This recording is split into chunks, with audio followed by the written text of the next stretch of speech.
Here's Kevin again. I'm sorry, it's been a long time since I've uploaded one of my armies.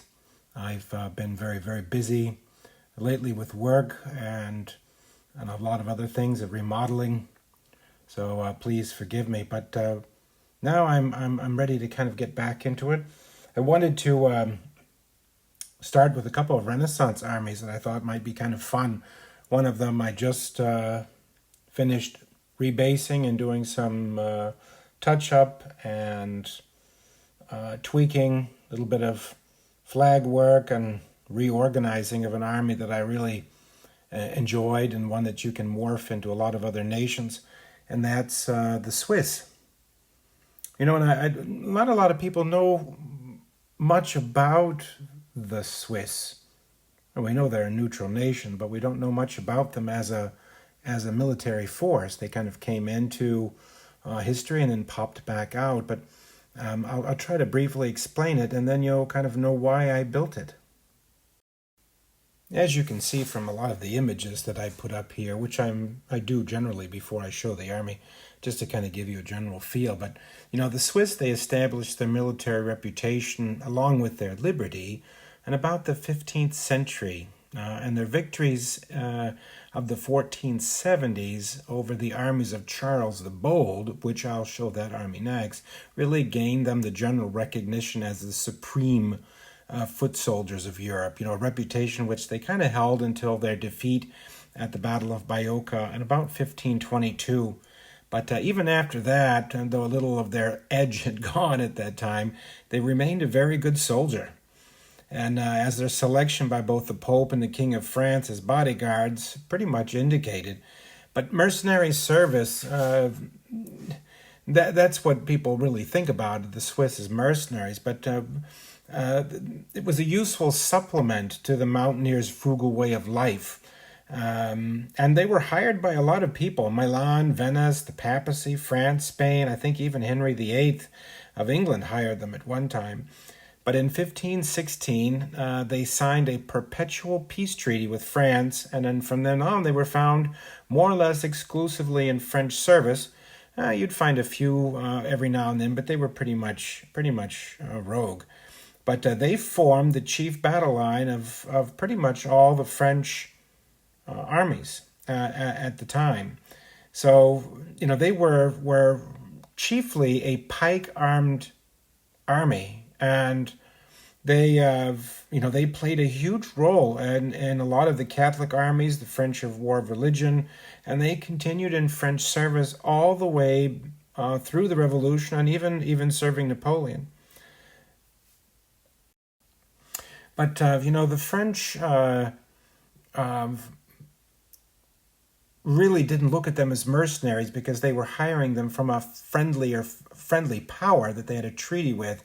But unlike the Landknechts, who were their chief antagonists, the Swiss were deeply patriotic, and they would not fight each other, which came to France's dismay several times. But anyway, let's talk about the army just a little bit. You know, this is an army I built a long time ago. They're mostly Essex figures, and a lot of them Merlington. I really, at the time, Merlington figures were just fantastic. And sorry about some of the bent pikes every now and then, but every time they bump into you, you get stabbed. But nevertheless, I really like the figures. Even Essex and Merlington made for a nice figure. I know there's other ones out there today that are really, really beautiful. But I had this army, and so I set out to reorganize it and put it into battle groups as the Swiss had. They had basically organized themselves by what they called a Vorhut, which was the forward pike unit. They had a Gewaltschaufen, which is the middle pike block, and then they had a Nachhut. And so they kind of came at you in echelon with skirmishers in front, maybe arquebus, a little bit crossbow, and a very, very deep set of pikes. And which was interesting is that each group of pike or different blocks represented different nations or different city states. For an example, the Vorhut was mostly from Zurich, Appenzell, and St. Galli. The Gewaltschaufen, which is the middle one, were from the cantons or the cities basically the forest cantons, and Uri, I think Unterwalden, Schweiz and Zug, the Grissens, and then the Nachhut, the one that came at the end, were from Lucerne, Basel at the time, and Schaffhausen. So the flags all correlate pretty much to that. What can I say? I mean, the Swiss troops of the period were remarkable because of the terror, basically, that they inspired in their opponent and for their own extraordinary qualities. First, there was the sheer courage that no Swiss force of the period ever seems to have been broken or to have ever run or surrendered. So several literally fought basically to the last man, and the only concession that they would make to defeat was a bitter and grudging retreat in good order, basically defending themselves against all attacks, like at Marignano. But they just fought to the last. Perhaps their habit of hanging the first man that panicked had something to do with this. So, but secondly, the superiority of training. The Swiss relied on a simple traditional system of tactics. They practiced until it became second nature to every man and applied it unhesitatingly until the direction of a sort of committee leadership of experienced old soldiers, but kind of like a Roman legion and its centurion. So they were highly, highly trained. And thirdly, their ferocity.